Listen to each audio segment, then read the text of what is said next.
ನಮಸ್ತೆ TV 24 news ವಾಹಿನಿಗೆ ಸ್ವಾಗತ. ಶ್ರಾವಣ ಮಾಸದ ಅಂಗವಾಗಿ ಲೋಕ ಕಲ್ಯಾಣ ಹಾಗೂ ಸಮಾಜದಲ್ಲಿ ಶಾಂತಿ ನೆಮ್ಮದಿ ನೆಲೆಸಬೇಕೆಂಬ ಉದ್ದೇಶದಿಂದಾಗಿ ಯಲಬುರ್ಗಾದಿಂದ ಗದಗ ಜಿಲ್ಲೆಯ ಗಜೇಂದ್ರಗಡದ ತನಕ ಸದ್ಭವನ ಪಾದಯಾತ್ರೆ ಹಮ್ಮಿಕೊಳ್ಳಲಾಗಿತ್ತು.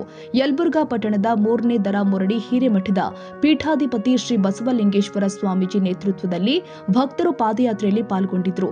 ಈ ಸಂದರ್ಭದಲ್ಲಿ ಮಾತನಾಡಿದ ಶ್ರೀಗಳು, ಪ್ರತಿಯೊಬ್ಬ ಭಕ್ತನಲ್ಲೂ ಸಂಸ್ಕಾರ, ಆಚಾರ ವಿಚಾರ ಹಾಗೂ ಧಾರ್ಮಿಕ ಮನೋಭಾವನೆ ಮೂಡಬೇಕು. ಸಮಾಜದಲ್ಲಿ ಶಾಂತಿ ಮತ್ತು ನೆಮ್ಮದಿ ನೆಲೆಸಲು ಎಲ್ಲರೂ ಕೂಡ ಶ್ರದ್ಧಾ ಭಕ್ತಿಯಿಂದ ಜೀವನ ನಡೆಸಬೇಕು ಅಂತ ಹೇಳಿದ್ದಾರೆ. ಯುವಕರು ದುಶ್ಚಟಗಳಿಗೆ ದಾಸರಾಗದೆ ತಮ್ಮ ಭವಿಷ್ಯವನ್ನ ಉತ್ತಮವಾಗಿ ರೂಪಿಸಿಕೊಳ್ಳಬೇಕು. ಮಕ್ಕಳಿಗೆ ಉತ್ತಮ ಶಿಕ್ಷಣದ ಜೊತೆಗೆ ಸಂಸ್ಕಾರವನ್ನು ಕೂಡ ನೀಡಬೇಕು. ಪ್ರತಿಯೊಬ್ಬರಲ್ಲೂ ದಾನ ಧರ್ಮದ ಮನೋಭಾವ ಬೆಳೆಸಿಕೊಳ್ಳುವ ಅಗತ್ಯವಿದೆ. ಲೋಕ ಕಲ್ಯಾಣಕ್ಕಾಗಿ ಪ್ರತಿ ವರ್ಷ ಶ್ರಾವಣ ಮಾಸದಲ್ಲಿ ಭಕ್ತರೊಂದಿಗೆ ಪಾದಯಾತ್ರೆ ನಡೆಸಲಾಗುತ್ತದೆ ಅಂತ ಹೇಳಿದ್ದಾರೆ. ಪಟ್ಟಣ ಪಂಚಾಯಿತಿ ಮಾಜಿ ಅಧ್ಯಕ್ಷ ಅಂಬರೀಶ್ ಹುಬ್ಬಳ್ಳಿ ಮಾತನಾಡಿ, ಯುವಕರು ದುಶ್ಚಟಗಳಿಗೆ ಬಲಿಯಾಗದಂತೆ ಜಾಗೃತಿ ಮೂಡಿಸುವ ಹಾಗೂ ಸಮಾಜದಲ್ಲಿ ಧಾರ್ಮಿಕ ಮನೋಭಾವ ಬೆಳೆಸುವ ಉದ್ದೇಶದಿಂದಾಗಿ ಪಾದಯಾತ್ರೆ ಆಯೋಜನೆ ಮಾಡಲಾಗಿದೆ. ಶ್ರೀ ಬಸವಲಿಂಗೇಶ್ವರ ಸ್ವಾಮೀಜಿ ಅವರು ಭಕ್ತರ ಉನ್ನತಿಗಾಗಿ ನಿರಂತರವಾಗಿ ಶ್ರಮಿಸುತ್ತಿದ್ದಾರೆ ಎಂದಿದ್ದಾರೆ. ಒಂದು ಗುರುಗಳ ಒಂದು ಪುಣ್ಯ ಸ್ಮರಣೋತ್ಸವ ನಿಮಿತ್ತವಾಗಿ ಯಲಬುರ್ಗದಿಂದ ನಮ್ಮ ಯೋಗ ಶಿಬಿರಾರ್ಥಿಗಳು ಹಾಗೂ ಯಲಬುರ್ಗದ ಎಲ್ಲ ಸದ್ಭಕ್ತರು, ತಾಯಂದಿರು, ಒಟ್ಟಾರೆ ಗುರುಗಳ ಒಂದು ಕ್ಷೇತ್ರ ಗಡದೀಶ್ವರ ಮಠ ಗಜೇಂದ್ರಗಡದ ಗುರುಗಳ ಪುಣ್ಯ ಸ್ಮರಣೋತ್ಸವ ಇರೋದ್ರಿಂದ ನಾವೆಲ್ಲರೂ ಪಾದಯಾತ್ರೆ ಹೋಗ್ತಾ ಇದ್ದೀವಿ.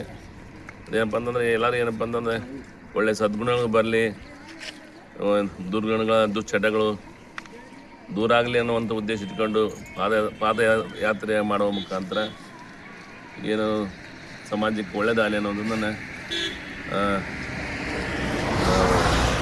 ವ್ಯಕ್ತಪಡಿಸಿ ನಮ್ಮೆಲ್ಲ ಸದ್ಭಕ್ತರು, ಒಟ್ಟಾರೆ ಬಸಲಿಂಗ ಸ್ವಾಮಿಗಳು ಹಾಗೂ ಯಲಬುರ್ಗ ಎಲ್ಲ ಸದ್ಭಕ್ತರು ಪಾದಯಾತ್ರೆನ ಪ್ರತಿ ವರ್ಷ ಕೂಡ ಹಮ್ಮಿಕೊಂಡ್ಬಂದರೆ ಈ ವರ್ಷ ಕೂಡ ನೆರವೇರ್ತೀವಿ.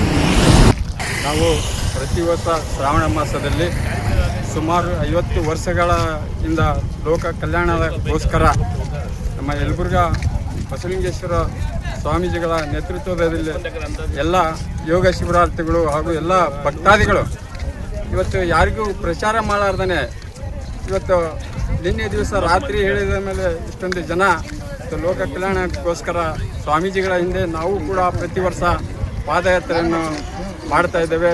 ನಮ್ಮ ಈ ವರ್ಷ ಬರಗಾಲ ಇರೋದರಿಂದ ನಮ್ಮ ರೈತರಿಗೆ ನಮ್ಮ ಸ್ವಾಮೀಜಿಗಳು ಒಳ್ಳೆಯದಾಗಲಿ, ಮಳೆ ಬೆಳೆ ಬರಲಿ ಅಂಥೇಳಿ ಒಂದು ಆಸೆಯನ್ನು ಇಟ್ಟುಕೊಂಡು ಇವತ್ತು ಗಡದೇಶ್ವರ ಮಠ ಗಜೇಂದ್ರಗಡಕ್ಕೆ ಪ್ರತಿ ವರ್ಷ ಪಾದಯಾತ್ರೆಯನ್ನು ಹೋಗ್ತಾ ಇದ್ದೇವೆ. ಹೀಗಾಗಿ ಲೋಕ ಕಲ್ಯಾಣಕ್ಕೋಸ್ಕರ ಎಲ್ಲ ಮುಂದಿನ ದಿನಮಾನಗಳಲ್ಲಿ ಈ ನಮ್ಮ ನಾಡಿನ, ಈ ಜಗತ್ತಿನ ರೈತರಿಗೆ ಸುಖ, ಶಾಂತಿ, ನೆಮ್ಮದಿ, ಮಳೆ ಬೆಳೆ ಆಗಲಿ ಎಂದು ಸ್ವಾಮೀಜಿಗಳು ಪ್ರತಿ ವರ್ಷ ಪಾದಯಾತ್ರೆಯನ್ನು ಹಮ್ಮಿಕೊಂಡಿದ್ದಾರೆ. ಜೀಗೇರಿ ಮಠದ ಶ್ರೀ ಗುರು ಕರಿಸಿದ್ದೇಶ್ವರ ಶಿವಾಚಾರ್ಯ ಸ್ವಾಮೀಜಿ ಸೇರಿ ಪಟ್ಟಣದ ಭಕ್ತರು ಪಾದಯಾತ್ರೆಯಲ್ಲಿ ಪಾಲ್ಗೊಂಡಿದ್ದರು. Doddabasappa Hakari, Koppal, Yelburga, TV 24 news.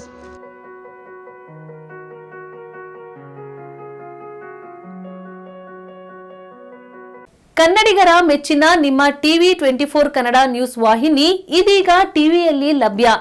ಕರ್ನಾಟಕ ಮತ್ತು ದೇಶ ವಿದೇಶದ 360 ಡಿಗ್ರಿ ಸುದ್ದಿ ಹಾಗೂ ಉತ್ತರ ಕರ್ನಾಟಕ, ಬೆಳಗಾವಿ, ಬಾಗಲಕೋಟೆ, ಧಾರವಾಡ, ಹಾವೇರಿ, ಗದಗ, ಬಿಜಾಪುರ ಜಿಲ್ಲೆಯ ಕ್ಷಣ ಕ್ಷಣದ ವಿವರವನ್ನ ಪಡೆಯುವುದಕ್ಕೆ ಟಿವಿ 24 ಕನ್ನಡ ನ್ಯೂಸ್ ವಾಹಿನಿಯನ್ನ ಲೈಕ್ ಮಾಡಿ, ವಿಡಿಯೋಗಳನ್ನ ಶೇರ್ ಮಾಡಿ, ಕಮೆಂಟ್ ಮಾಡುವ ಮೂಲಕ ನಮ್ಮ ವಾಹಿನಿಗೆ ಸಹಕಾರ ನೀಡಿ ಮತ್ತು ಚಾನೆಲ್ ಅನ್ನ ಸಬ್ಸ್ಕ್ರೈಬ್ ಮಾಡಿ. Thank you.